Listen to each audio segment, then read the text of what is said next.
بسم اللہ الرحمن الرحیم۔ اللہ کے نام سے شروع جو بڑا مہربان نہایت رحم والا ہے۔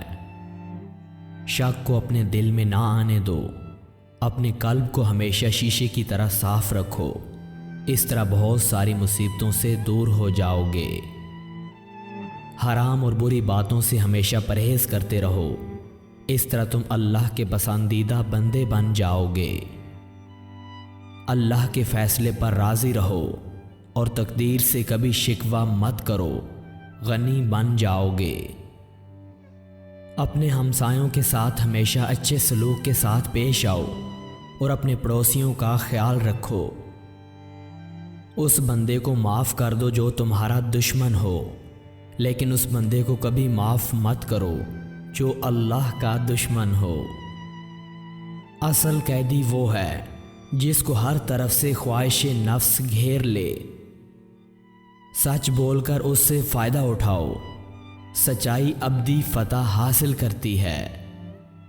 اگر میں چپ رہا اور تم بھی چپ رہے تو احمقوں اور جاہلوں کو کون راستہ دکھائے گا؟ وہ پریشانی اور مصیبت آپ کے لیے بہت مفید ثابت ہوگی جو آپ کو اللہ کی یاد دلا دے۔ اللہ اس ریاست کی حمایت کرے گا جو عدل و انصاف پر قائم ہو، پھر چاہے اس کی قیادت کافروں سے ہو۔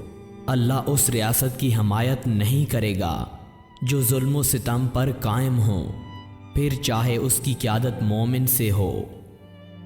علم سے جو بیماری لاحق ہوتی ہے وہ تکبر ہے، اور جو بیماری عبادت لاتی ہے وہ دکھاوا ہے۔ اللہ کا ذکر کرنا دل کے لیے ایسے ضروری ہے جیسے پانی مچھلیوں کے لیے۔